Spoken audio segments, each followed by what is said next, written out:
On this episode of Victoire, I have the distinct privilege of being able to interview Rico Constantino. Rico debuted in the WWF in the early 2000s.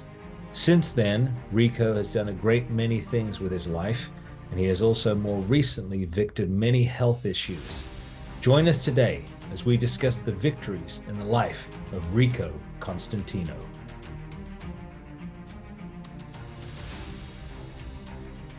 Victoire.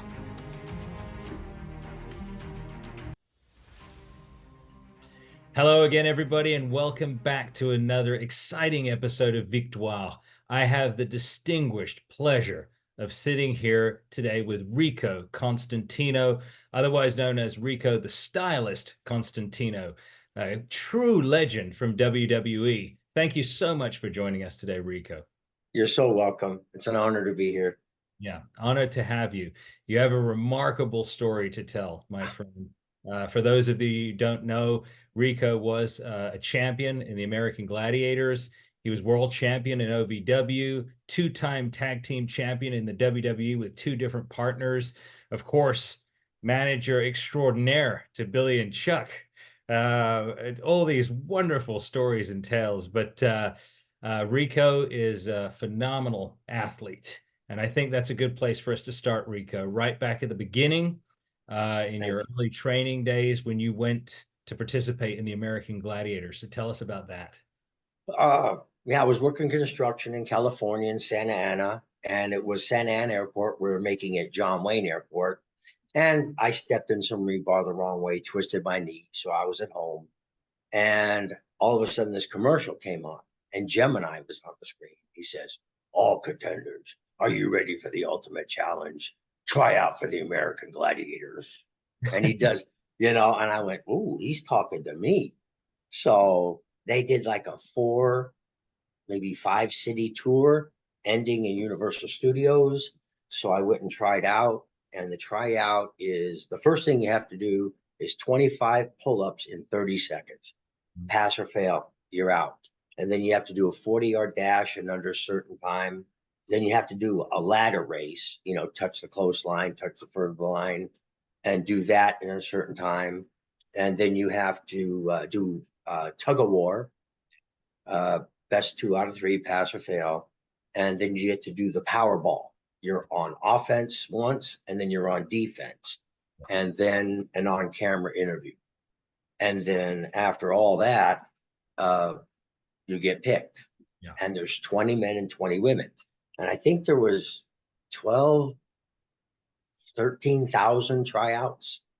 And in my tryout, the producer came up to me and he asked me to try out to be a gladiator because they were losing two gladiators and they were going to put two more in. So I also tried out for the gladiator side, Mhm. and I got a letter that said, "We want you to be a contender." Okay. So that's how it started. Yeah. Yeah. Now, was that you mentioned construction before that, but had Mhm. you had any inkling before that to enter something in the arts, or was this something that was just that? Oh, I've been taking martial arts since I was a kid. Ed Parker Kempo, and then I took Odu Stairu, Muay Thai, and then ended with Taekwondo, two blacks belts. And I was a bodybuilder. Yeah. So I placed, I was in, I got fifth 1 year, second Mr. Las Vegas, and then I did third Mr. Nevada, and then I went down to Florida and I captured Mr. Gulf Coast in the heavyweight division, light heavy, and so I was always athletic. Yeah. A late bloomer though. I was very small in high school. My Mhm. ninth grade year, I was 4'11", weighed 82 pounds, Okay. and I graduated at 126. Gosh, So big deal. yeah, I started working out with my brother at the age of 20. And next thing you know, I was doing bodybuilding shows. Wow. And the whole time you were supporting yourself with the construction trade, or were you Oh, doing? I did. I construction, bus boy, sandwich maker, Yeah. whatever I could do. Yeah. But then I got into construction. You have the joie de vie. I can tell it emanates out of you. You just love life. It's Yes. yeah. Well, God bless you, man. So that's wow. So then you get in the gladiators, you Mhm. win the championships. What takes place after that? That period between then and then the WWE, the wrestling. Oh, wow, you went a big jump. Yeah. Right after Gladiators, the theme of the show is if you won, if you became a champion, you get to be a gladiator. Yeah. Well, the creator and myself did not get along, Ferraro. So he didn't allow me to come back. So I was working, let's see, I finished construction. And what I did for that year is I worked with 10 different children's charities for Oh, that whole year as the American Gladiator champion. I'd show up and I do them for free. All I asked the people to do is just feed me, give me yeah. lunch, Yeah. and I would drive all down California, Special Olympics, cerebral palsy, muscular dystrophy, Orange County burn unit, diabetes, anything. Anybody who called me, I would go. And then in 91, I got hired by Universal Studios to play in the Conan the Barbarian show, and I was Azura, the bad guy, the axe and the shield guy, and I was hired to play Batman at Six Flags. So I Oh, got to play the Michael Keaton Batman. wow. You got to play. Wow. That was a wow. What a turn of events there. Wow. Yeah, Oh my gosh. So you're already getting in front of the camera. You're already yeah. used to the interaction with kids and everything else. Oh yeah, yeah. Yeah. My favorite was Special Olympics. Yeah.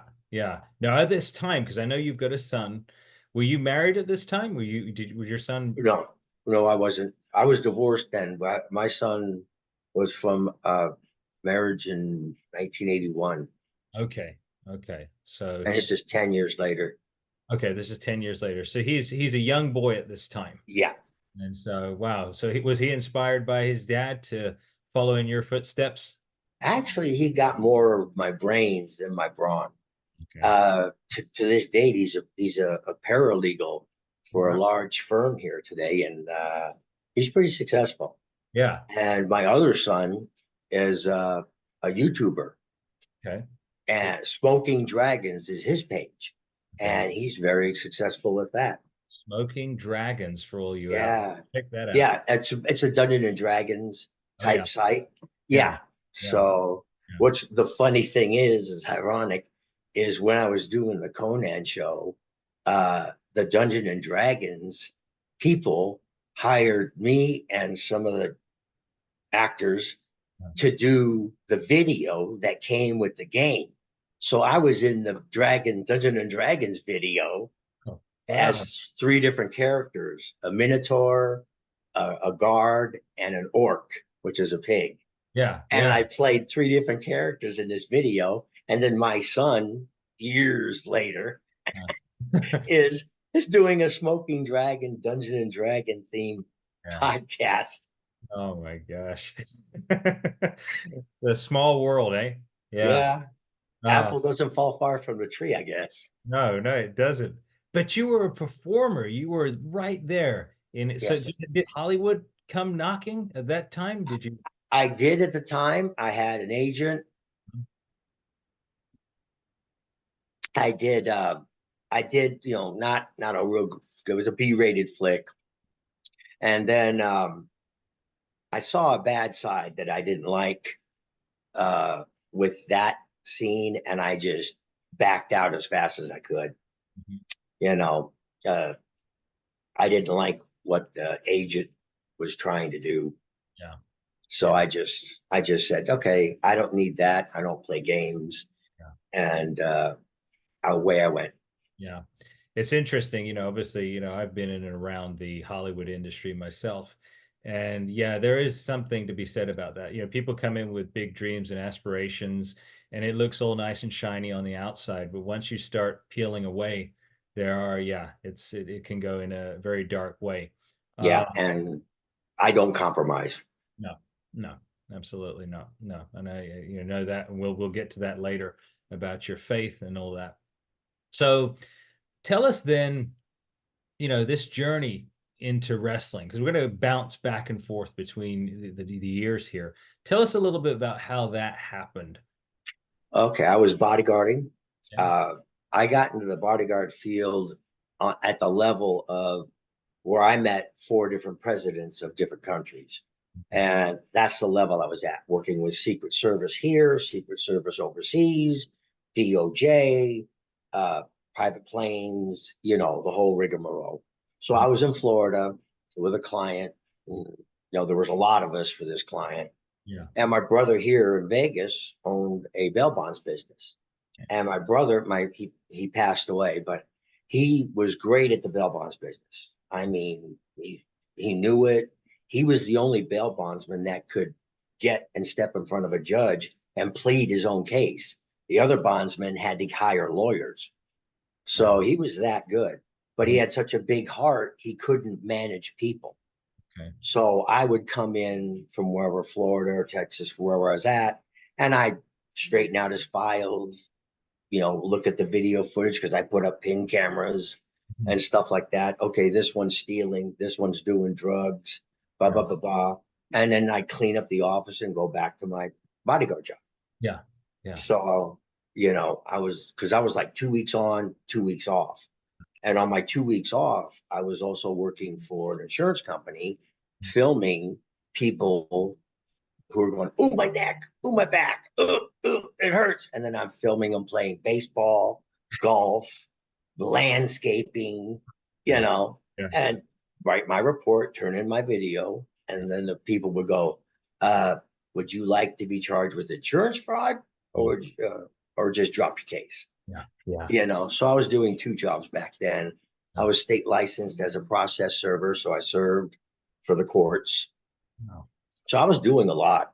Yeah. And yeah, and right after the Six Flags. This is in between that time period no, there. this is at the end of that. In between, Okay. I was with John Jacobs in the power team for 2 years within that. And then about 2 years after that, I went right back into bodybuilding. Okay. Okay. So, but yeah, I came to Vegas because my brother asked, and when family needs, you come.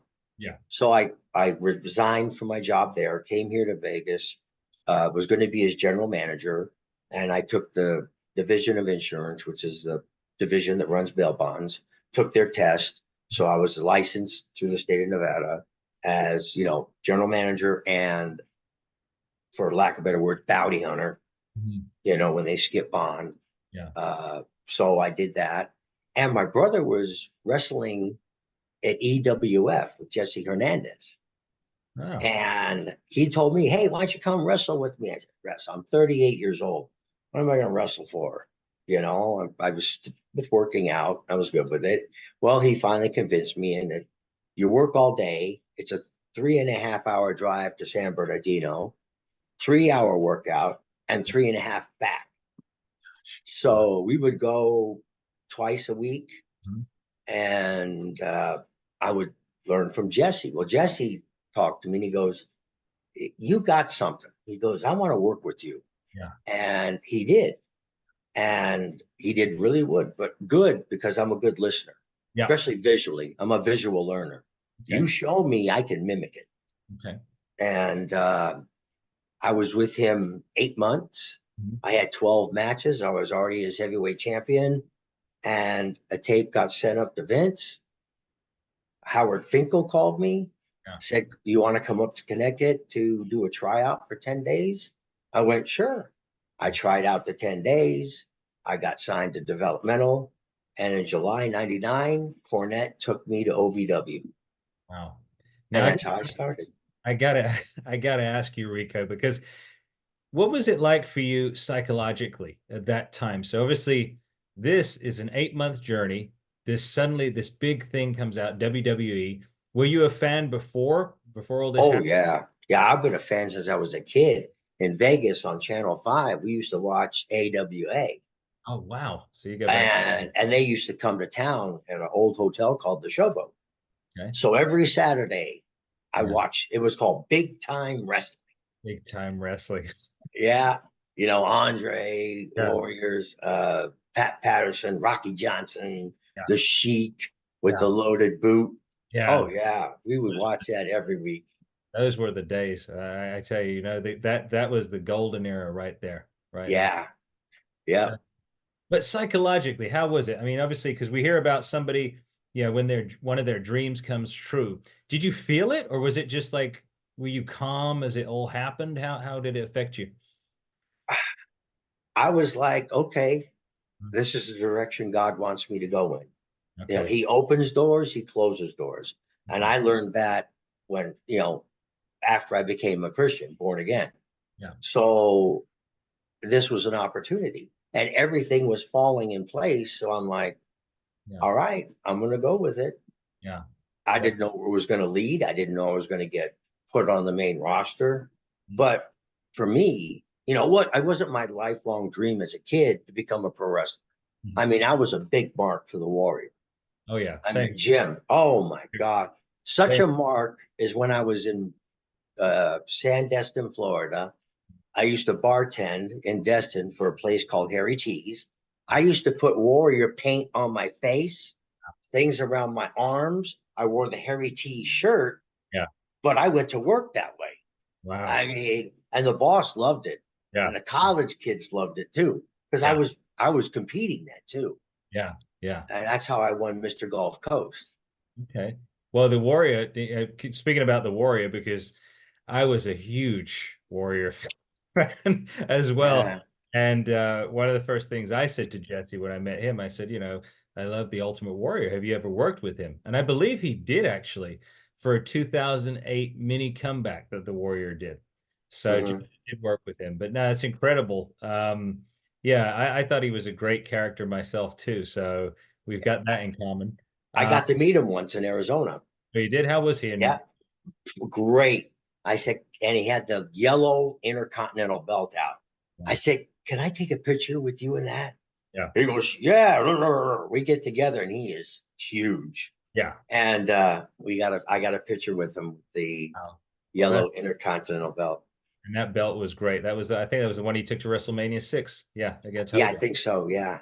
Yeah. Wow, what a great story. But you talked about faith as well, because that's something else you and I have in common, and that's Mhm. something I'd love to be able to put into the channel, because our Lord and Savior, he's blessed us both with our reborn lives. So when did that happen for you then, Rico? What year did that happen? Well, see, I did a full year of children's charities. Yeah. Well, the lady uh, was with one of the charities, and she asked me if I would like to go to a conference in Phoenix called AIM. Have you heard of it? Yes, I have heard of AIM. Yeah. Larry Karachuk. So they invite me and my girlfriend at the time, who was a Rams cheerleader, um, she just passed away too. She had something with cancer, but we went to AIM, and I came in with my white gladiator shirt, my championship belt, blah blah blah blah. All these other really big athletes are there, and I really didn't know what AIM was. So I'm in the lobby checking in, and Meadowlark Lemon comes up to me, and he says, "Oh, hi, I'm Meadowlark Lemon." I said, "Oh, I remember watching you from the Globetrotters. I loved you. I mean, I loved the Globetrotters growing up as a kid." He goes, "Listen, I want you to be on my show tonight." I Oh, said, "Sure, okay." So I went and changed, and I was on his show, and I didn't know. I thought it was just a regular interview, a show, talk about like we're talking now. So we're talking, and I had to be just talking me, I, me. And right in the middle, he goes, "Do you know the Lord Jesus as your personal savior?" And I said, "Oh, yeah." He goes, "How do you know?" I said, "Well, I was born Roman Catholic. I was baptized. I was an altar boy." He goes, "That's not it." mm, And I went, "And now here we're live." yeah. I'm like, now I start to sweat. Well, I did go to church, and this nope, that's not it. And I'm really sweating out because I don't have an answer. Yeah. And I just stand there looking at him, and he goes, "Would you like to know the Lord Jesus and accept him in your heart right now? And I said, yes. And he led me to the Lord on his show Wow. at the AIM conference. That is an incredible testimony. Wow. And then the life was never the same since. Nope. Yeah. I was hooked up with a athletes church in LA, and Tom Sorotnick was like my mentor. And that's who got me hooked up with John Jacobs. Wow. Yeah, that's, you know what? It's incredible that the Lord led you down that path. And Yeah, obviously now it's coming out. You know, right. now it's starting to really come out. And I was actually I spoke to some other quite a few wrestlers now are finding the Lord. It's incredible. I spoke with Buff Bagwell the other week. He talked about his newfound Christian faith. We know, of course, Lex Luger, some of the others, Shawn Michaels, of course, in your time, Eddie Guerrero. It was Yes. I knew Eddie. My wife and I did know Eddie yeah, yeah. and Vicky. Yeah. So it's just incredible that, because of the ability you guys have to connect with the youth. I think Hmm. it's an incredible, an incredible pro wrestling has stretched across the world. I was checking the stats, almost 1 billion followers the WWE has now. Almost a, Wow. yeah, it's huge. Yeah. That But was same as the power team. We yeah, did all those stupid feats of strength to get the kids' attention. Yeah. And we went into schools also, but we couldn't say Jesus. right, But we went in there and spoke against, drugs, alcohol, uh, premarital sex, all that, bullying. yeah, We did all these feats of strength, and each of us had a background. We had Mike Hagan, who came from the Seattle Seahawks, was a running back. Keith Davis was a All-American linebacker from USC. Me was the Gladiators. I was one of the newest members, and we used that to get their attention. And they would come to the night show, and then they'd hear about the Lord right, through those feats of strength yeah. and stuff. You're definitely a warrior for the Lord. That's Yeah. what a warrior for the Lord. So now let's go back to the WWE journey then. So okay, Mhm, you called up for the tryouts in Connecticut. So then, mhm. how fast was it before they gave you that decision that they wanted to give you that contract? 10th day, 10th day. Okay. Tom Pritchard and Cornette came up to me, and Cornette told me that we're going to use OVW as a AAA farm league. He goes, I'm going down there, I think June. He goes, I want to bring you in July. Yeah. I said, okay. So when July came, I drove from Vegas to Louisville, Kentucky. But then it was in Jeffersonville, the old OVW building. And I land in the plane. I get to the Louisville Gardens and I wrestle right away. I don't get to meet anybody. I just get thrown right in a wrestle match Yeah. with Vito Andretti, and I don't know any of these guys. Yeah. And I had to put on a match, Wow. and I've only had 12 matches in my whole career. Gosh, that's a fast track. Yeah, that's called hit the ground running. The ground running, sink or swim. So this was Danny Davis's OVW. Yes, yeah. Okay. But OVW, or no, WWE had OVW in Jeffersonville, Power Pro in Memphis, and Heartland in the Cincinnati, Ohio area. I didn't know about those two. Yeah, the other three. In fact, in 2000, I held all three heavyweight titles at simultaneously. Gosh. Yeah. I was doing TV, Louisville, Memphis, Cincinnati, Ohio area. So they had big plans for you right there. I mean, Well, actually, no, at the end of, because I got hurt in 2000. I did a hip toss and I tore my quad, hmm, and that put me back a little bit. Vince sent me back. He paid for everything. I got fixed. The doctor said, well, you'll never wrestle again. oh, I said, I won't.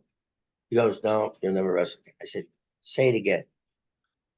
I said, you're never going to wrestle again. I said, okay, say it again.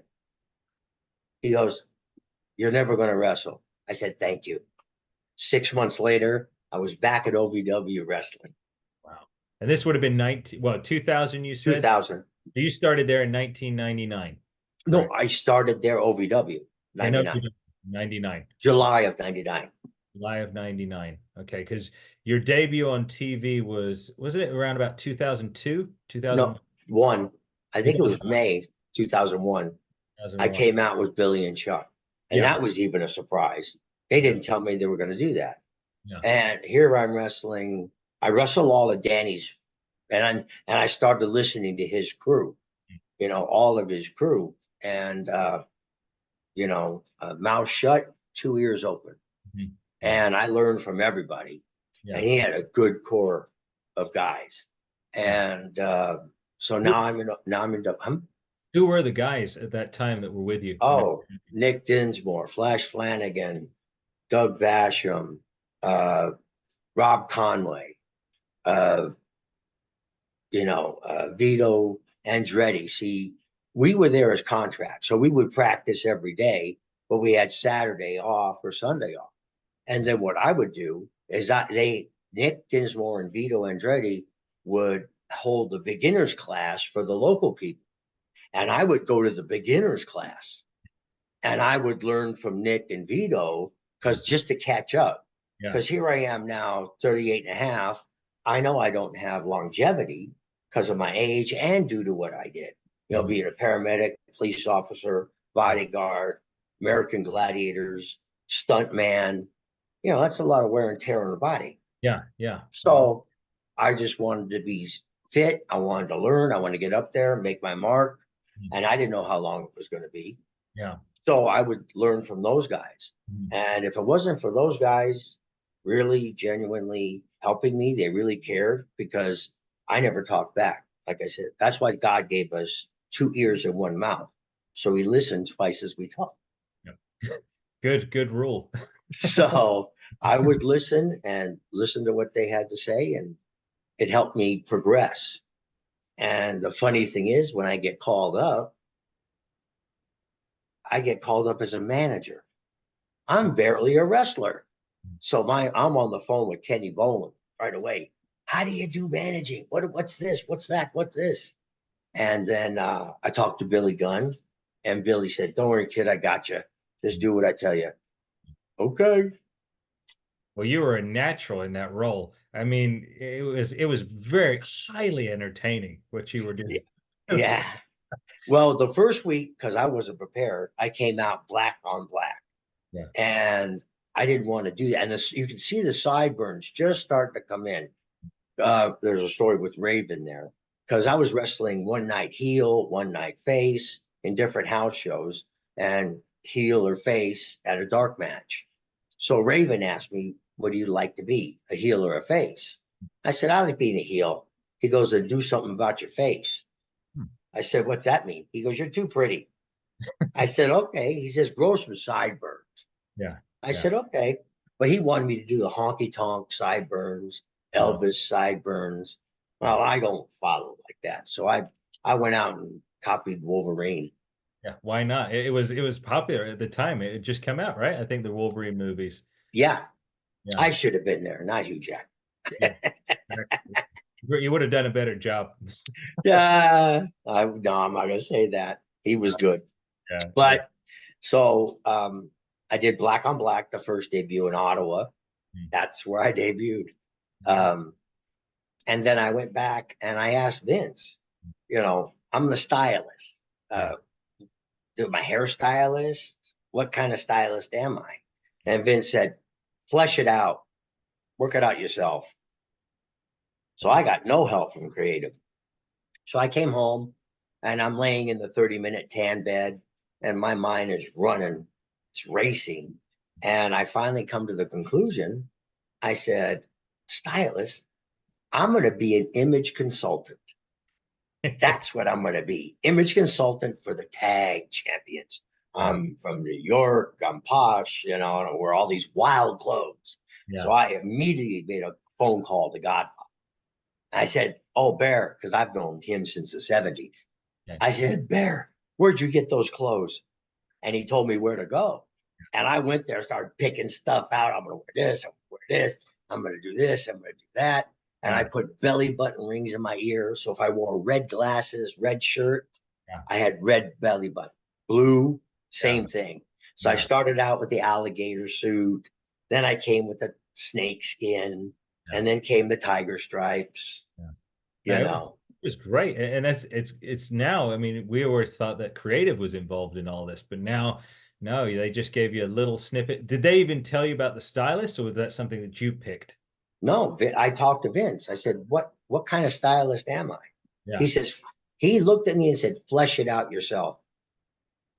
Yeah. That's what he said. So I started to do it. Yeah. Was this something you were doing in OVW, or No, you were oh doing? no, I was like a stone cold character in Vietnam. Tough face, Yeah. not no nonsense, full competitive. Yeah. I wore my gladiator belt to the ring until I won the OVW heavyweight. Yeah. And then I got hurt. And then Kenny Bolin asked to bring me back as a heel. Well, Yeah. Cornette lost his mind, says, here's my top baby face. He can't go heel. Yeah. And Kenny said, give me 6 weeks and he'll be a heel. I did it in 3. Wow. And then I was his top heel. Yeah. And instead of just Rico Constatino, I was Rico, the role model. Wow. Still tough. Yeah. And then I brought in a partner, John Cena, Yeah. Oh who yeah. was known as my prototype. Right. Yeah. So that's how that came in. Wow. Interesting. I wonder how that character would have been. Well, shoulda, coulda, but the stylist Rico, when you hit TV, that worked perfectly. That was so what was the sense of putting you as a manager then? So let us know, what was that? What was that about? I I don't know. Actually, when I was on my 90 days on the road, they were going to cut me. They weren't even going to add me to the roster. So JR, Stone Cold, Danny Davis, and Jim Cornette stepped in and said, this guy's worked hard. He's done everything we've asked. Put Mm. him on the road for 90 days. Maybe you'll think of something. Yeah. So the only thing I can think close to where it came from is I saw Stephanie and Jacqueline Mhm. talking at a dart show. Mhm. And I was stretching, getting ready for my match. And I saw them over there and they kept looking at me and talking and then laughing and then looking and laughing. I'm thinking, my zipper's got to be undone. And I was wearing tights. So I looked down and I'm like, what's going on? So I'm not going to approach Stephanie McMahon and say, hey, what were you talking about? So I go to Jacqueline. I said, what were you talking about? She goes, nothing. I said, well, it didn't feel like nothing to me. And she goes, let me ask you a question. I said, okay. Would you dye your hair bleach blonde if they asked you? I said, yeah. And then she just turned around and walked away. Huh. A week or two later, I was called up and then I became manager. Yeah. But they didn't ask me to dye my hair, Hmm. Well, because Billy and Chuck yeah. had that. Yeah. Yeah, they Yeah. had the bleach blonde hair there. Yeah. What was it like working with the two of them? Because obviously Chuck had been in a team before in WCW, um, and then obviously Billy, the Smoking Guns and all of that. How did you kind of fit into their dynamic? Was it easy? Did you get along well? Yeah.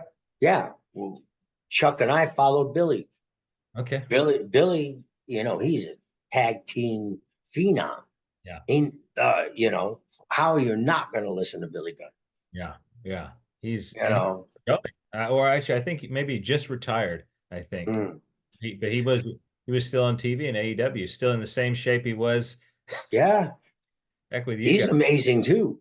Yeah, yeah, Yeah, I went to an AEW show here and I saw Billy and his kids. Boy, his kids are big. yeah, yeah, Ooh, yeah, they're big. yeah. They're what I think they're called the Gun Club. I think it was Oh, if they get their act together, that could be a good rising tag team. yeah, yeah, for sure. So do you keep in touch with both Chuck and Billy? No, I haven't talked to him in a while. I just saw Billy here. I keep in touch with RVD because he lives here. Yeah, Flash, Nick, yeah, I Renee, yeah, from but I work a lot. I work 12-hour shifts at least 4 days a week. I mean, last Saturday, Sunday, I had to work 17 hours. yeah. That's a lot. So yeah, I retired as law enforcement, and now I'm an insurance investigator again. So I investigate accidents, vehicles that are stolen, uh, how to prevent vehicles from being stolen, uh, whatever pops up, injuries. I get their workman's comp C1, C4 form. I know the procedures. Plus, I'm a road supervisor for a large limo company. So I'm also monitoring how the drivers drive, how they look, uh, if they make it to their charters on time. It's, I have more to do as this road supervisor, insurance agent, than I ever did as a cop. I work harder now than I did as a police officer. How do you do it, Rico? You've effortlessly gone from this profession to this profession. Like I said, he opens and Yeah, he closes. yeah, yeah, yeah, That's it. And I've been fortunate enough to have the ear to listen. yeah, yeah. Well, that's a takeaway. Even I'm getting inspired by what you're telling me right now, Yeah. Rico. Yeah, that's very, people often don't listen. Yeah. Um, becoming it's becoming a little bit of a pandemic these days. People will just say what they want to say, and they're not really hearing or listening to their, other people. And of course, in a marriage, that can be detrimental. So, Yeah. So with the wrestling, a lot of people do know this or don't know this. I was released. The date was '04, but I had till '05, February, yeah, you know.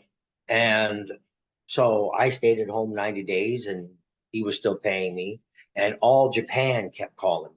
okay, And I said, I can't come out till after, February 2nd, I can come out. okay. Well, why? What year was Hmm? that? What year was that? '04 to '05.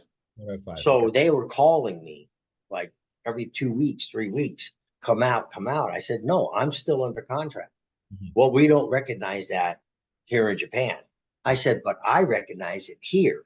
That's my word, my signature on the contract. And Mhm. it says 90 days. And after 90, I'll go with you. And because I asked for a raise, all I asked for was $1,000 a week after a 3-year contract, holding the belts twice, getting these both characters over, Yeah. you know, and I just asked for $1,000 a week, Mhm.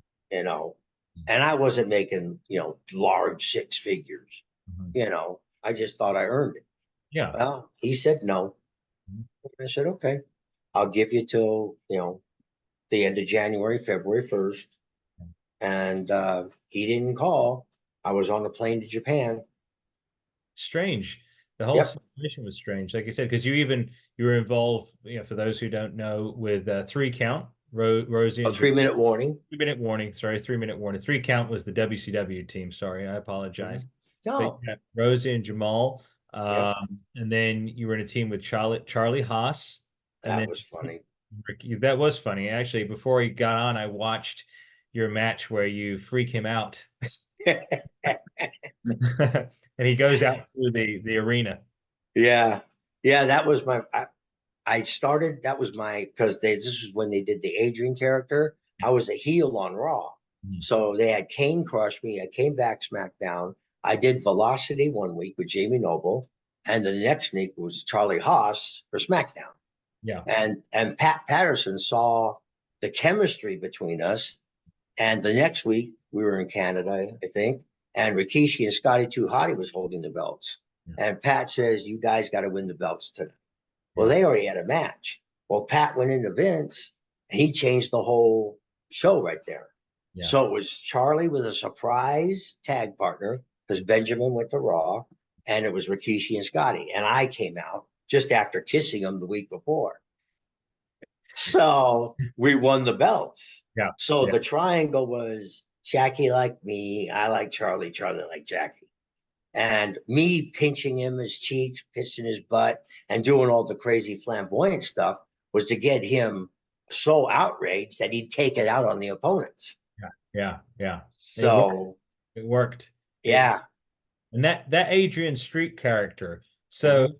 how did that happen? Because obviously you're the stylist, which it was great. It was working. So what was the motivation behind them changing the character? Well, something happened to Jamal, Mm, and he had to be put on suspension for a while. mm. So you couldn't have 2 minute warning. Right. So Rosie went to superhero in training with Hurricane, Yeah. and Triple H approached me and said, "Hey, Vince wants you to do this Adrian Street character." Mm, I said, "Why me?" He goes, "Because Vince thinks you're the only one that can pull it off." yeah. I said, "Is Adrian still alive?" He goes, "Yeah." I said, "Well, I have to meet him. Yeah. I have to meet him, ask him how he got the character over when he did it." And they flew me out to Gulf Breeze. Spent, some hours with Adrian. He told me how he did it and da da da da. Of course, I can't do that in the millennium. I can't mistreat your lady manager. I Right. get shot. Right. Yeah. So I told Adrian, okay, I got your blessing. That's good. But I got to bring the character into the millennium, Mhm. you know. And I went back and I said, okay. He told me how to do it. And I said, I need Jackie Gata. Well, her and Linda Miles just had that terrible match on Raw. Jackie was sent down to OVW to be released. And I told Stephanie, I need Jackie. She goes, no, we're going to give you Melina from ECW. I said, well, yeah, well, she can wrestle. I said, I don't need a wrestler. I just need a blonde bombshell to dote over me, Right. and that's the dichotomy of the character. Yeah. Is he or isn't he? What's going on here? Yeah. Yeah. Keep them guessing. I Yeah. do all the pinching, riding in the beginning, but at the end, when it comes to kicking, all of a sudden the martial arts comes out Right. Yeah. and the fancy moves come out. Yeah. So reluctantly, she gave me Jackie, and she goes, she'll never wrestle. I Mm, said, I don't want her to wrestle. Give me my Carmex, fix up my makeup. If they, when I was a heel, hand me something like hairspray. I spray it in the guy's face, yeah. anything. But when you're a face, everybody knows the stink face with Rikishi when we are doing the tag match. I Yeah. put on the Carmex Oh, yeah. after I pulled Charlie out, Yeah. you Yeah. know. Yeah. So, and Jackie on her own Mm, uh, would work out every show with the boys, hmm. would get into wrestling gear and go and try to work with the guys and the girls. And they treated her pretty hard. Yeah. They let her have it, but I couldn't come in and make the save because it had made it worse on her. So I had to just sit back and watch them, be rough on her. Yeah. But she earned her bones. Yeah. And Yeah. then, she got to wrestle Trish Stratus, bra and panties, wrestled Jericho and Stratus against me and her. Yeah. She got to do WrestleMania 20 in the evening gown match. Yeah. We did Divas Undressed together, Okay. So you're, when I ran that, yeah. Oh, when yeah. I was the stylist. Yes. Yes. Oh, man. Which did you enjoy best? Which did you enjoy best, the stylist or the Adrian Street? Both, Yeah. because see, if you look, you've probably seen my background. My background is nowhere near what those two characters Mm-mm. are. Yeah. I Where's have a totally different background. yeah. Yeah. So, but everybody, no, not everybody could be a Stone Cold or Rock, Mm. and at that time I was built pretty good, Yeah. but I wasn't going to get on roids or anything like that because I wasn't going to, I didn't, my life expectancy wasn't going to be long in wrestling. Hmm. Plus I had Cena, Batista, Triple H, Brock Lesnar. Yeah. Those are the monsters, Yeah. Yeah. So I worked on entertaining. Right. Right. Yeah. So I liked them both. They were two good characters. Uh, the biggest charge I got is, well, two. One is Mohegan Sun with Rey Mysterio, about 19,000 people. And then Australia, 59, 60,000 people.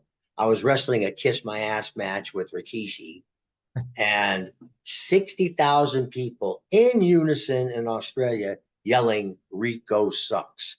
Wow. Well, you got him then. You Uh, got him. that was my job. You got him. You got him. Yeah. Yeah, because you were really popular. You were really, I had a younger brother at the time, Well, of course I've got a younger brother now, but he was little at the time, was what I Right. meant to say. But he would love the Rico, and Billy and Chuck would come, and he was only like, what the heck? He must have been like 5 or 6 at the time. And he would love it. And my friend and I, we would, especially the Billy and Chuck thing. Like when you Yeah. that was really because you guys pushed some buttons, man. I mean, Hmm. especially that wedding thing that never Yeah. happened. Gosh, that was Yeah. One thing I admire about Billy and me and Chuck, we said we'll do all of this as long as it doesn't offend yeah, that lifestyle. right. We don't degrade it, Yeah. and uh, they gave us an award after the wedding and stuff like that. The tea, the pot and tea kettle. I know it's the LGBT award, and it sits in WWE Oh wow. Okay, that's interesting. for portraying that lifestyle in a good light, not demeaning it. Right, not mocking it.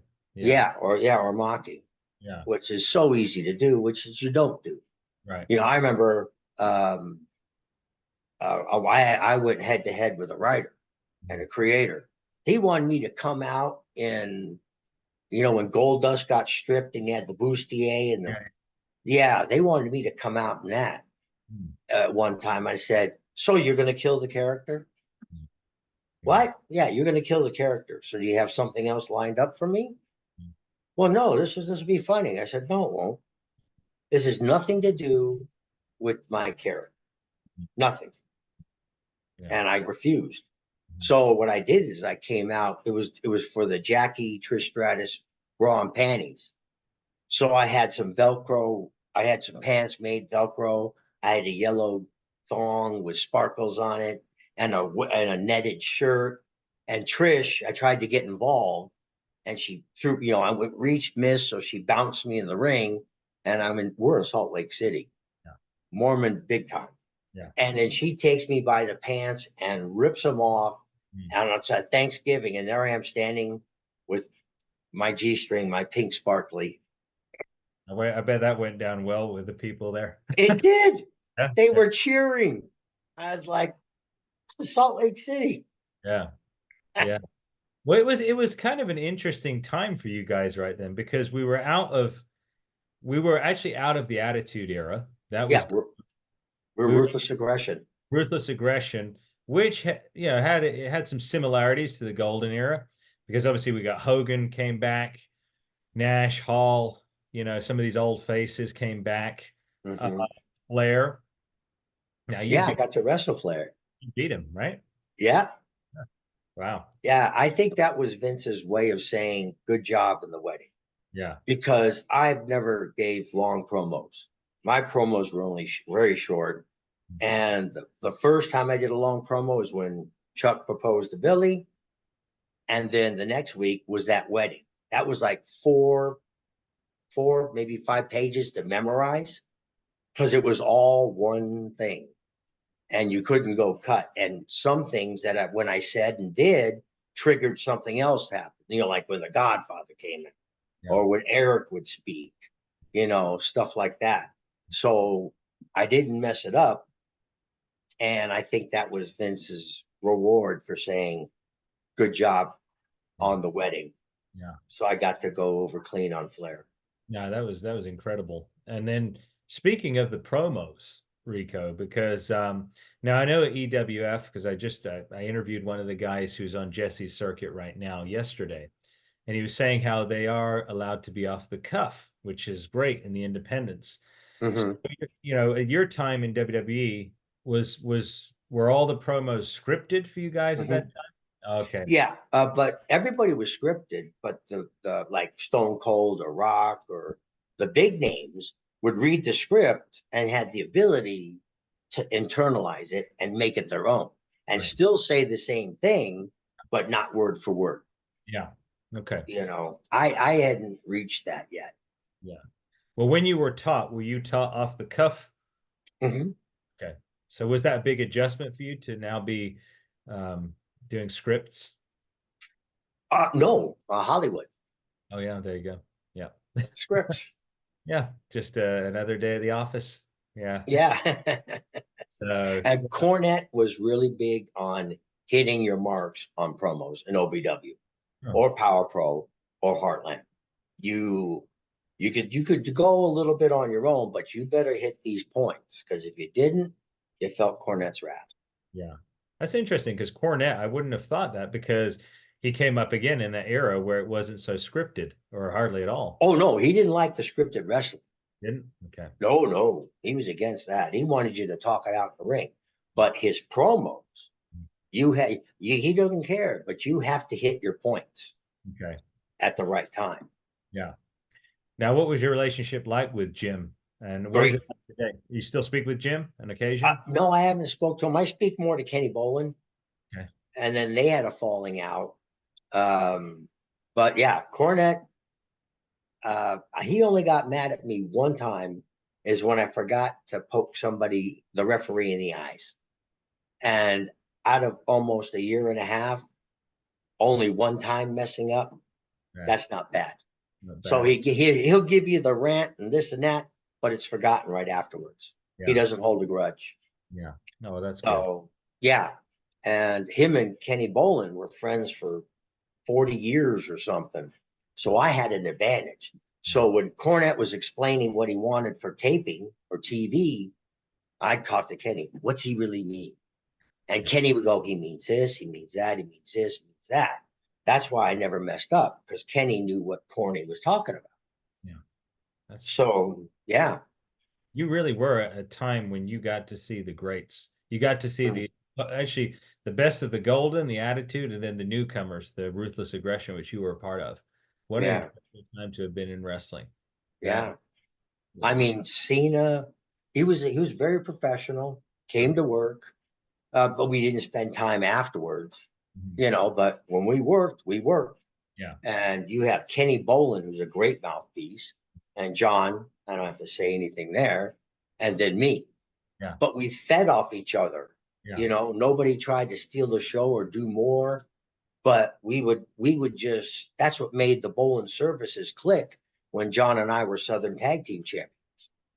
Yeah. We were heels and we wrestled heels and we were getting cheered.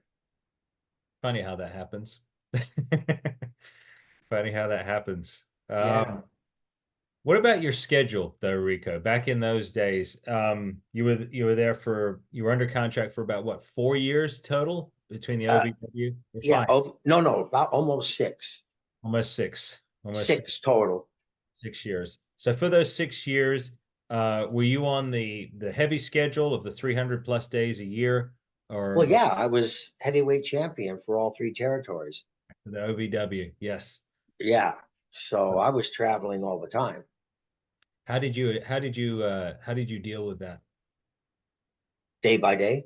day by day? Made sure I got my workout, made sure I got my rest. And here I was older. Yeah. I'm coming up on 40, so I'm not in the party scene. Mhm. Never have been. And when I was younger, yeah, you go to the bar and drink beer and, but no drugs. Uh, but, when you're older, you got a wife and kid at home, Yeah. you're sticking to business. Yeah. And when I hit the main roster, if you wanted to jump that far ahead, every week I came home, I had a masseuse who gave me a deep tissue massage for 90 minutes, in the room with the air scents and the candles and the hard stones and everything. Yeah. That's when I landed. That's the first person I saw. Okay. And I took care of my body. Yeah. So after working, I would, you try to eat healthy on the road, but all you got really is Applebee's and TGI Fridays, Yeah. Yeah. you know. So, I'd have a beer here and there, but he'll fly you into a town, and if it's under 250 miles away, you have to be in that next town. So either you'd leave that night, drive the miles to the next town, check in a hotel, wake up, go to the eat breakfast, go to the gym. You're already checked out a hotel. Then you go to the arena and you wrestle and you leave for the next town, check in, wake up, work out, wrestle, go to TV tape. Yeah. Because those And guys, you have to be there early. Yeah, because one of the things that is always remarkable to me is again being able to do what you guys were doing with that schedule. Because I was, lifting weights and bodybuilding, they say you require your 8 hours of sleep. You have to eat every 2 to 3 hours. You need X amount of protein. You've got to do, but you guys were doing that on the road, and I'm pretty sure. I mean, there's no way you guys were getting 8 hours of sleep every night. So, No, I mean, how much sleep were you getting on average during that time? as much as I could.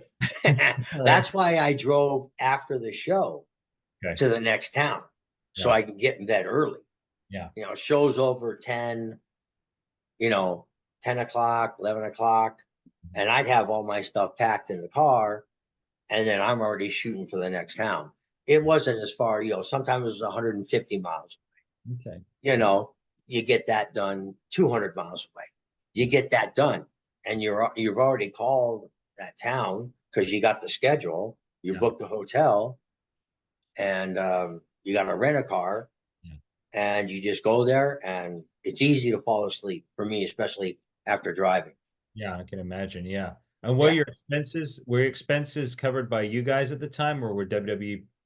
No, it was by us, but after the first year, I learned that I needed to make an LLC out of myself. uh, So I was a business, had a business card, and everything was deducted. My meals, my hotel, my uniforms, like I did with Adrian. I'm going to jump back to Adrian for letting me plagiarize his character. He made wrestling outfits. His company was called Skull Crushers, Oh, and for a year, I bought all my outfits from him hmm. just to thank him for letting me Yeah. plagiarize his character. Yeah. Yeah. So for a year, I bought everything from him. Well, that's nice. And then again, that was your expense, not WWE's. No, that was mine. Yeah, we are independent contractors. Right. Yeah. We're not employees of WWE. Yeah. Yeah. Which we've heard about that. Obviously, Jesse Ventura tried to unionize the wrestlers. Yeah, yeah, Um, yeah, it's incredible. I believe they're still the same to this day. They're still independent contractors. yeah. So, but That's the way Vince can make his money. yeah, But well, I will say, when I got hurt, yeah. he didn't have to because I was developmental. He didn't have to do anything. Mhm. He got me on a plane, flew me to Vegas, got me the best doctor, and I went to the best physical therapist, Keith Clevens. He was doing Tyson, Tiger Woods, Steffi Graf, Andre Agassi. I'd be riding the bike next to Tiger Woods and talking to him. Yeah, wow, what a journey through Yeah, rehab. he Wow, loved wrestling, yeah, and I'm looking at him going, Tiger, I didn't know golf was a contact sport. What are you doing in physical therapy? yeah, And he told me, he goes, I swing so hard to the right, or right-handed, that he has to get physical therapy for his other side makes to sense. keep him balanced. Yeah, And when he told me that, it made sense. yeah, yeah. So speaking of injuries now, Rico, let's jump into this a little bit because I know that God has had his hand on you and you've come back from some pretty big ordeals Yeah, health-wise. yeah. So let the audience know a little bit about what happened to you back, what, about 10 years ago now, somewhere around that time with the blood clots and what have you. Oh, yeah. There's no history of blood clots in my family. I was working as a police officer, and in 2015, I started feeling different, but I didn't know. And I was starting to get tired. My workouts weren't as powerful, but I just kept pushing through it. Nope, I'm doing this. Nope, I'm doing this because I was a sergeant. I was in charge of graveyard, so I had two squads that I had to run, and I was a working sergeant. So I would go out and work with my crew. If I said put me in the call rotation, so I would answer calls as my investigator. So it went on for, actually it was 2014, and then 2015 I really started feeling it, and then I went out on medical 15 and I retired 16. So that's 14 to 15, and then from 15 to 16 I was totally out. I thought I had the flu, and I got diagnosed with 2 blood clots, Mm. one in each lung. And it took me out. And then other things started to happen to me. I got vertigo. I got migraines. I found out I had 2 degenerating discs in the neck, 2 in the back, peripheral neuropathy down my legs. I had to be put on a CPAP machine because I would stop breathing 17, 18 times an hour. So I had to have that big mask with the big machine, and my health was just going down. And I wasn't helping it because I thought, I've lived a good life, and I never asked God to heal me because up to that point, everything I've done in my life was great. I couldn't ask for anything more. And I just said, Lord, if I wake up, I'll take my medicine. And I said, if I don't, I'll be next to you. Yeah. I said, so that's how I took every day. I Yeah. wasn't depressed or, oh my God, this is going to happen. It happened. I was very peaceful for 3 years because from 2016 to 2019, I had all this. I was seeing doctors. I had 16 medications. I was getting nerve shots in my head, my neck, Yeah. to block the migraines. And then a gentleman, a good friend of mine, Scott Adams, uh, called me because I didn't talk to him for 2 years. We used to work at the Palms at one of the nightclubs. After I left wrestling, I had to go back to police academy. Okay. So while I was at police academy, I worked as a bouncer basically, Okay. and to get me through so I could get an academy. So I graduated #1 in that academy, and then I got hired by the state. And then 6 months later, I was a part-time U.S. Marshal and a state investigator. But you can't hold 2 jobs at once. So I was technically called a district security officer, but Okay. I flew under the U.S. Marshal badge. We Wow. transport prisoners, process prisoners, sit in court, do arraignments when suspect or people were found guilty and sentenced and stuff like that. Yeah. But he told me, this guy Scott, you need to be a vegan. Mm. And he showed me video after video after video. I started January 9th. I was 275 pounds. My waist was like 44, 48. It was huge. I had a big belly. I got photos. Okay, And you're about what, 6'1", 6'2"? 6. 6 foot. Okay. Yep. So I was 270, 275. He got me on this juice diet for 60 days. All I drank was juice. Every time I was hungry, I drank this blend of juice that I would juice myself Okay. from fresh vegetables and fruit. Mhm. And in 60 days, at the end of my 60 days, I weighed 214 pounds. Gosh, so you lost about 60 pounds? Yeah. 60. Yeah, Yeah. yeah. Gosh. Yeah. And in 60 days. Yeah. And then I could even do a lady push up. Yeah. That's how weak I was. So I started to do things, Yeah. and still juicing, eating the right food. And then slowly, surely, I started to come back. Then I was walking. Then I would walk further. Then I started to jog, then a little, and then walk and break it up. And then I started the gym, and all of a sudden, wham, I came back.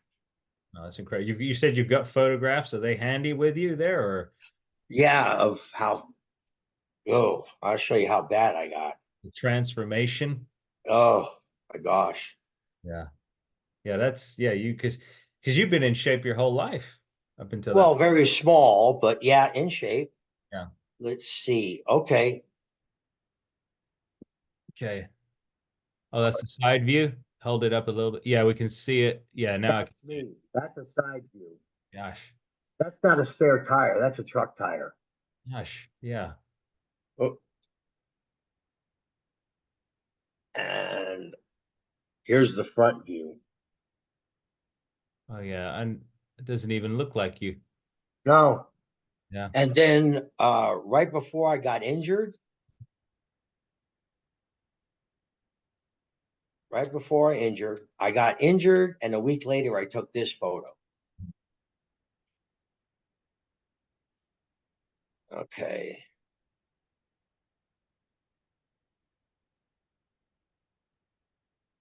Pardon me 1 second. Okay.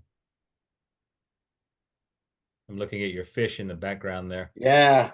Are they being hams? Yes, he's being a ham right now. He's right Yeah. there. That's something else we'll have to discuss there. So let our audience know. Oh yeah. Yeah. Okay, you ready? And this is what I looked like. Okay, it's coming into view. Oh yeah. Wow. That's Totally. me. Yeah, 61. This, yeah, wow, that's a big change. All Yep. right, very, very lean now. Very lean. I Yeah. was. And then I got hurt. Yeah. Oh yeah, that's right. So, The surgery, but it'll come back, you no, know. the hip. Yeah, the hip. Yeah. Yeah. Yeah. Workman's comp denied me for 16 months, and I never missed a day of work. I worked on a broken hip and a torn hip flexor. And I that's just wasn't, that's just from wear and tear over the years, correct? no, I got hurt at work. I Oh, went to get out of the car to chase a trespasser on property. And as I pushed myself out, the steering wheel hit me right in the groin, and it fractured the ball and tore the hip flexor. But when they took the x-ray, because I already had moved, the ball had moved out, the fracture was on the top. hmm, So when they did my x-ray, the balls are like this and facing normal. So yeah, they didn't see it. yeah, They only found it about 5 weeks later after physical therapy and bending me all over the place. And I kept complaining it's hurt. yeah. CAT scan found the fracture and the MRI found the torn muscle. Okay. So workman's comp still denied it for 16 months. So I couldn't wear a belt Okay. at work, because it would push the bones into the socket. So I got an Air Force flight suit. Okay. What's Oh, yeah, what the pilots wear, the flight suit. Yeah. So I bought a green one and three green ones and three brown ones. yeah. So when I wear the green, I look like a big maverick. And when I wear the brown one, I look like Dr. Vinkman from Ghostbusters. Yeah. They'll think you're doing some publicity for the new movie. Yeah. Oh, I just saw that yesterday. Last night I saw it in the gym. Yeah. Oh, yeah, yeah. The trailer. I didn't even know it was coming out. I just showed my wife the other day. I said, "Look at this, another Ghostbuster." But now he's back. Oh Bankman. no. Yeah, he's Bankman's actually in it. Bill Murray's actually in this one. So Wow. it'll be interesting to see. I think they're back in New York as well in this film. Yeah, Wow. that's I been. don't get much time to go to films because I love work. Yeah. I love my job. Yeah. Plus, I want to get back to the range, Mhm. shooting and archery. Okay. Those. Because, yeah, those are my hobbies and my kids. Yeah. Yeah. Yeah. Yeah. Yeah. Yeah. Tell us So, about your fish there, because you told us off air about some things. Let's hear it. yeah, I got two of the same. They're two bit. I got three of the same. They're blue Acaras. Those are the three amigos. Okay. That's Knucklehead because Yeah. he's got a bump on his head. Uh, yeah, that's why he's Knucklehead. Uh, where's Oh, and here's Spot. Oh, he took the camera. There's a brown one. Oh yeah, I see that. Yeah, big one. Yeah, he's an African leaf fish. He Huh. wasn't even supposed to survive. Yeah. How old Now is? he's surviving. Oh, he's got to be 6 years. Wow. Yeah, I had two tiger Oscars. I had last 7 years. I got them this big, and they were bigger than my hand when they grew fully. Yeah. Have you always loved fish, Rico? Yeah, Yeah. because this is what helps me sleep. I got the lights on a timer.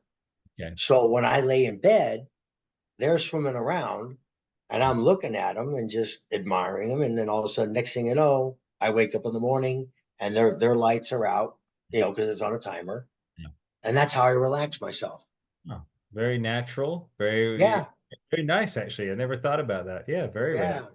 And then you said you've got another fish you told me off camera. Tell our audience about Oh, particular. yeah. I can't turn the camera. It's called a biker fish, Bicher. And they come from the dinosaur period.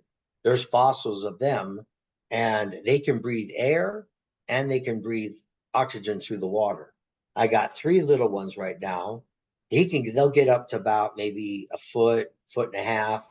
But right now they're only about, I'd say, 5 inches. Okay. So what? And these guys are getting bigger. So this tank's an 80. I'm going to go to a 150, and then this is a 20, and then I'm going to give uh, the Pep Boys this tank. Got it. Yeah. You know, because there's three of them, the Pep Boys. That's a big garage here. Manny, Mo, and Jack, That boy. the Pep Boys. Yeah. So they'll graduate to a 70, 80 gallon tank, Okay. and these guys will graduate to a 150 gallon tank. Oh, that's nice. And you've always had fish then throughout your life here and there? Uh, yeah. Earlier, when I was doing the gladiators, I had a freshwater tank and I had a saltwater tank. Wow. So, yeah, I had that. And oh, I'll show you one more thing. Okay. Stay right there. All right. I'll just wait for Rico to come back here.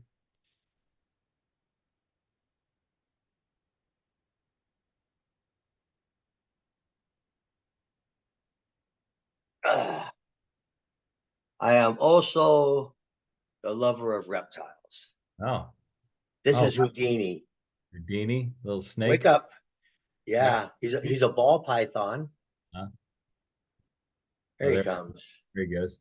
Yeah. Yeah, he was only about this big when I got him. Wow. How old is he And now? about, well, now he's almost a foot long Huh? and he's really thick Yeah, I can see that. and very calm. So you just sit there and Yeah.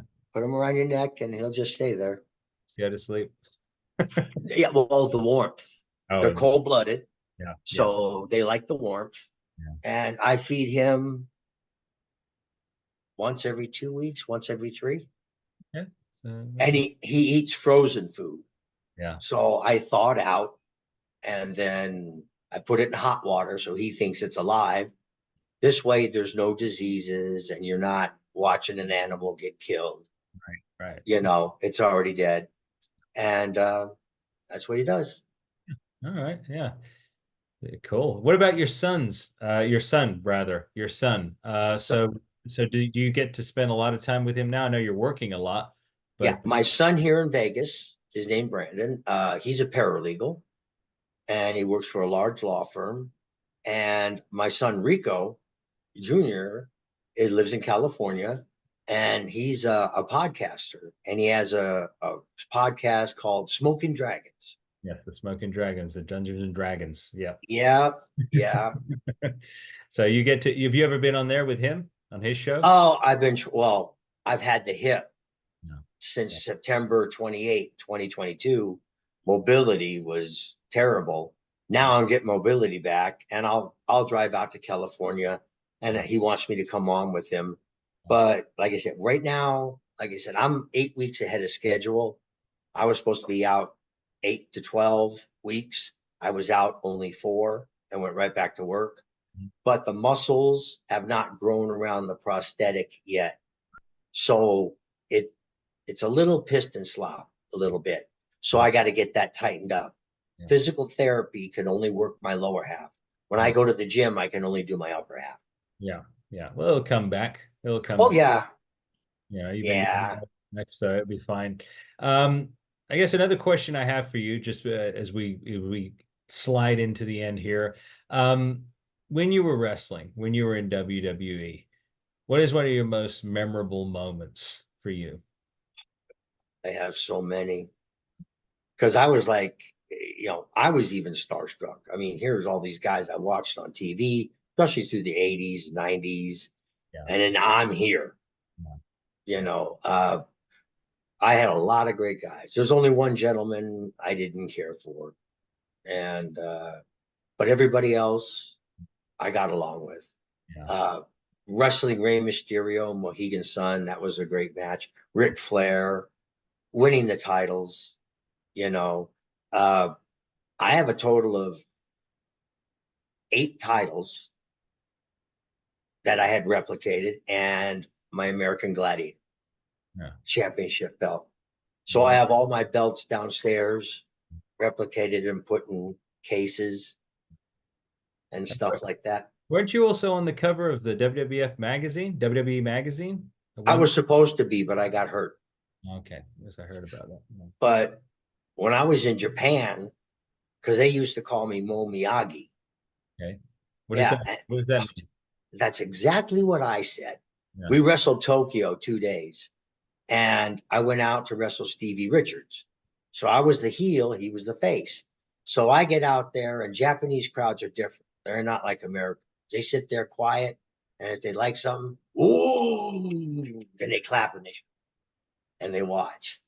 So I went out there, and they started yelling Mo Miyagi, Mo Miyagi, and Stevie wrestled Japan before. So I lock up with him and I go, "What are they saying? What's Mo Miyagi?" He goes, "They're calling you a fag." I went, "What?" So I started giving them the shush, and doing that. But every time I did a move or something like that and put the heat on Stevie, they were cheering. So it wasn't conflicting. So Steven won the match, and I laid there because I got the Stevie T. So I'm laying there, and then as I'm getting up, they start doing the face clap, Mhm. and I'm like, "All right, I just roll with it." So the refs walk me off the stage, and I go back and I found a stage guy who speaks American, who's Japanese. I said, "Excuse me." I said, "What is Momiyagi?" He looks at me and goes, Omomiyagi mean a side to burns. I said, "Sideburns?" Yes.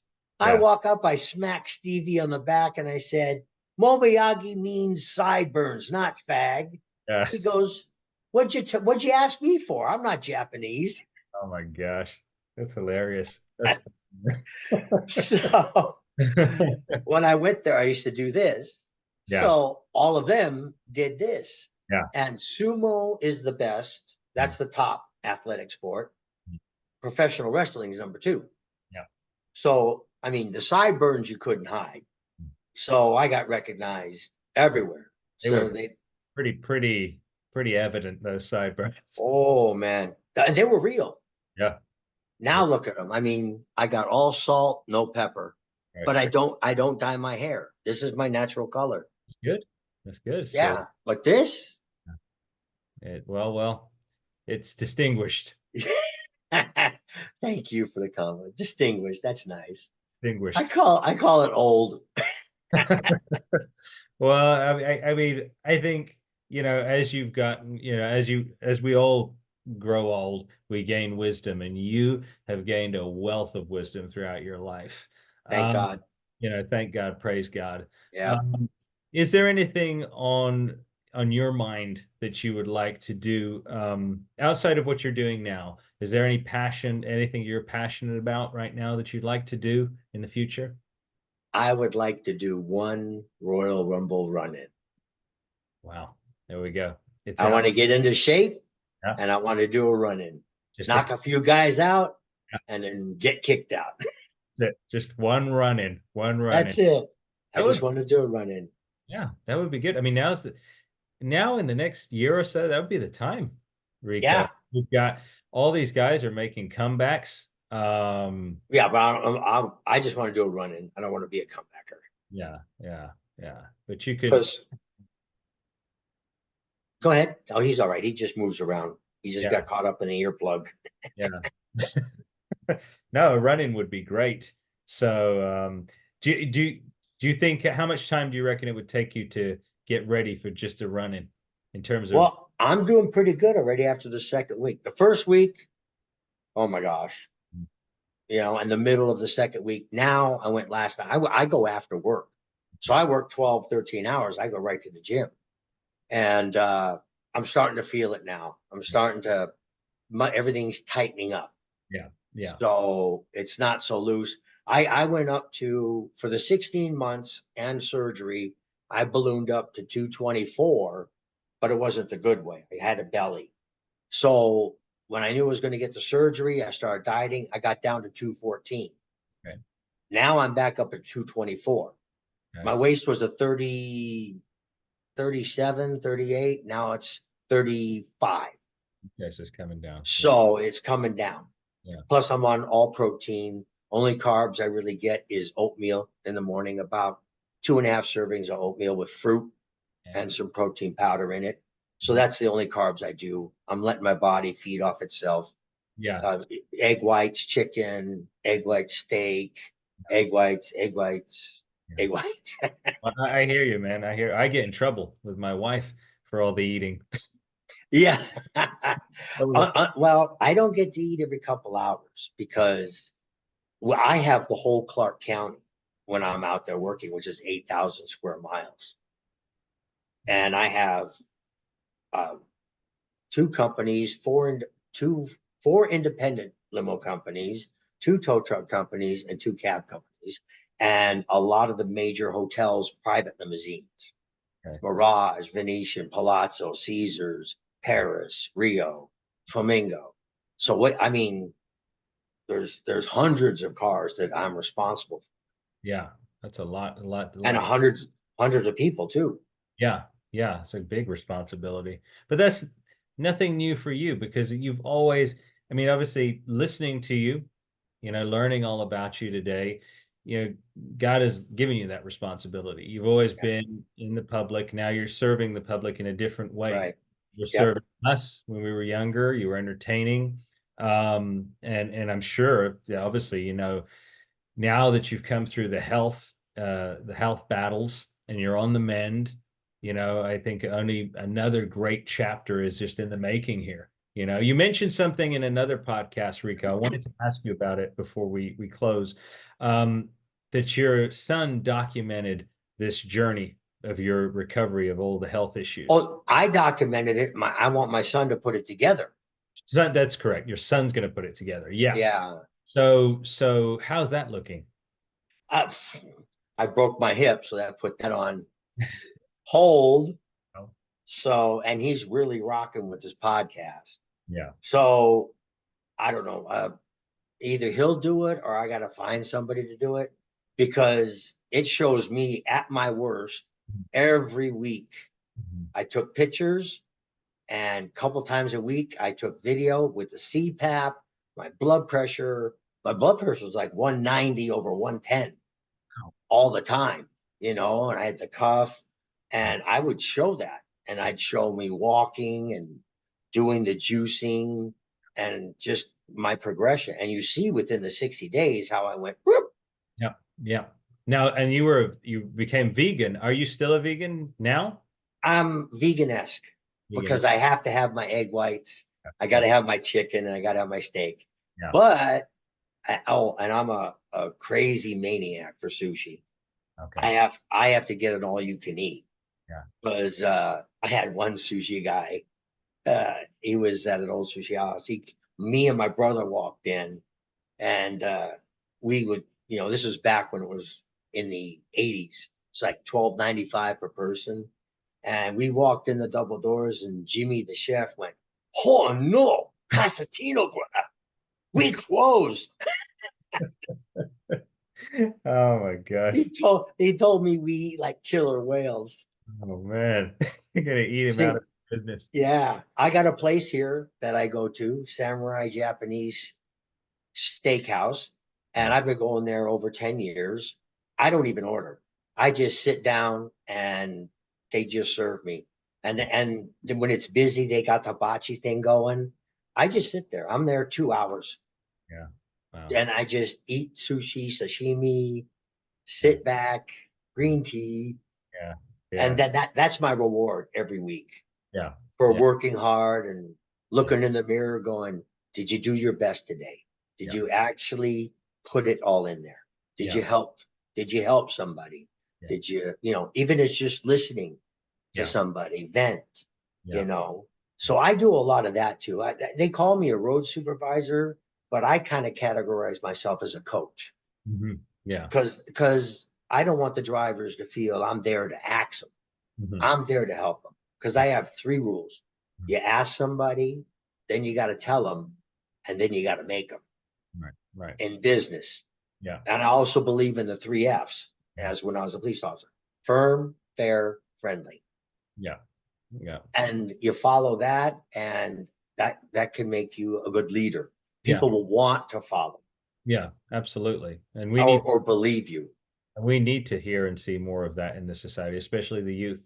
So, Yeah.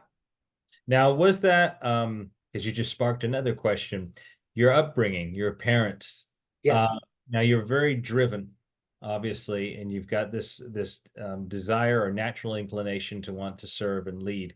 What were your parents like? What was your upbringing like in the home? Oh, my dad was an entertainer. He used to be on the Ed Sullivan Show, and when he came to Vegas, he worked at the Stardust and the Desert Inn, and he opened all the acts. So I was around the Rat Pack and Yeah, all the celebrities, but I didn't know who they were when I was little. Oh, yeah, Frank Sinatra, I throw potatoes at. yeah, So I got brought up here in Vegas when they owned it. yeah, This was a totally different town. I was born here. The hospital still stands at Sunrise in 61. And I remember my years, it was just a totally different town, safe. yeah, I mean, the mob did their stuff, but they kept it within the mob. yeah. No, nobody innocent was hurt. Mhm. There was no gangs running up and down the strip. You weren't in fear. You were safe when you were in a hotel. Yeah, yeah. My dad, like I said, entertainer. My mom was Vancouver, BC born. So I got a little bit of Canadian, was Sicilian. See? So that means I'm half good, not Half- all half. So my dad always wanted me to strive, and my mom and dad got divorced, and I have ADHD and a little OCD, and I think I have a splash of autism because I always rock, as you see now. I have to be in motion when I'm awake. Yeah, I yeah, just because I'm thinking and I'm thinking. I used to rock and wrestling all the time. I did it all through gladiators. I'd sit under the bleachers and rock and think of the next event. Mhm. Larry Zonka used to call me Rockin' Rico I can read. because he'd come get me for the next event, and there I'd be rocking about 60 miles an hour, Yeah, thinking of the next event. but excitable, excitable. Yes, Yeah, yeah, and uh, they put me on medication once for the ADHD, and then some nuns over here in Vegas overdosed me, so my dad took me off them, yeah, and I wasn't a good student because I couldn't keep attention. So I barely passed seventh grade and I was going to eighth grade, and we were in Wisconsin. And I went to summer school at a military academy that was not in session, but I'd go there and I had to take English and math. And then I got my it's called units back then to go to the eighth grade. Well, there was trophy cases of medals and ribbons and trophies, and I saw all this and my eyes lit up. And I asked my dad, I want to go here to yeah, this military school. yeah, I want to go here.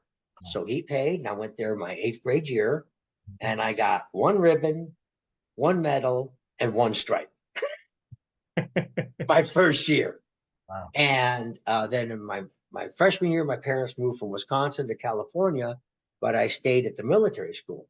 And then after that, I mean, sports, I was driven. I mean, I made sergeant Mhm. my freshman year, which is the highest I could go. Then my sophomore year, I made staff sergeant, was the highest I could go. I had many medals and ribbons. Junior, I made sergeant, sergeant, sergeant first class, and then there's master sergeant. But my senior year ended up being an officer. I had so many medals and ribbons. My dad called me a Mexican general, Yeah, and it took two newbies to put my coat on me because I was only 126 pounds, and my coat weighed half that yeah, because I had a saber then. So yeah, military school for me with ADHD and OCD taught me structure. yeah, yeah, And it said, okay, there's a time for this, a time for this, a time for this, a time for that. yeah. And I grew up, 5 years with that Mhm, because mhm. my parents lived in California. I would fly back to Wisconsin Yeah. and go to school, Okay. come back Christmas, Easter, summer, and then go back. And Mhm. then I ended up from worst DF student. I graduated second in my class. So it really taught you how to discipline your mind, uh, Mm-hmm. which then was able to help you, especially on the road when you were Yeah. traveling and wrestling and doing everything else with the power And, team. and everything I did, Yeah. it you put things in perspective. It's discipline, and there's no problem that can be figured out. There's no dream that can't be met. Mhm. And I've lived by this since I was a kid, and this is how it goes. What your mind conceives your heart can achieve. Amen. Amen. And that's how I've been able to do with the help of God. Yeah. I just listen, Yeah. Yeah. and I give him thanks every day Yeah. for letting me live this life I've lived. No, I truly do. I feel blessed in doing this too. This was an inspiration, Rico. When I first started this recently, I started this series, and Mhm, it was heavily on my heart, to do something for God, to do something mhm. positive. And I've always had a love for wrestling. And it's just these, like you were saying, about doors that just opened with, and now I'm walking through it. And I'm hoping that by this we can share these wonderful stories and help inspire somebody who may be in need of hearing a story like this, where Right. you kind of, like I was going to say, your closing statement, I was going to ask you if there was anything you wanted to say, but you already did it. Any advice that you could give, the youth that might be watching this or something, because Yeah. it's going to affect somebody. Yeah. Somebody. Believe in yourself. Yeah. You are special. God made you. Yeah. All right. Don't be a follower, be a leader, and have that strength within yourself through God. Philippians 4:13, I can do all things through Christ who strengthens me. Yeah. Okay. So have a relationship with God. Just get a relationship with him, and things, and don't take shortcuts.